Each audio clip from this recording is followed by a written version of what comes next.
got a real American hero with me now. I'm honored to have as a guest Lieutenant Colonel Oliver North.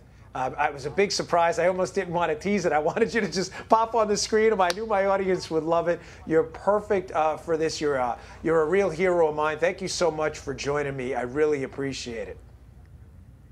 Well, Dan, it's especially meaningful to me to be on with you, who's a law officer. You understand what it's like for National Police Week. The cut you made from President Trump today, Vice President Pence was also there at the Peace Officers Memorial.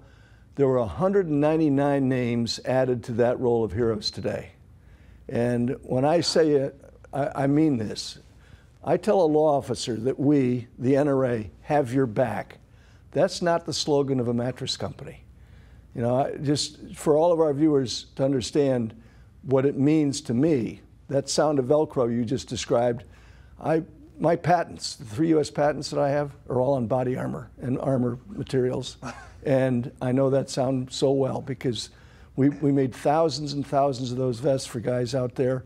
And we had 27 saves in that company. I look at what we're doing in the NRA right now and I say, you know what? The NRA is probably the most effective organization in terms of backing the police that are outside the law enforcement community. But since 1960, the NRA has trained over 58,000 law enforcement firearms instructors.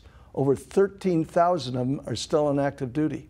The NRA cares for law enforcement families as well.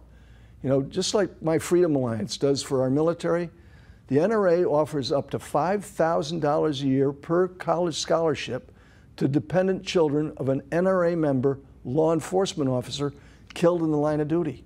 You know, they're never going to tell you that in the New York Times or the Washington Compost. No. But that's the idea that the mainstream media has missed about the NRA and the backing that we give to those law enforcement officers, just like you and just like your brothers and your sisters have gone out there in that thin blue line, or in the case of sheriff's deputies, very often in brown.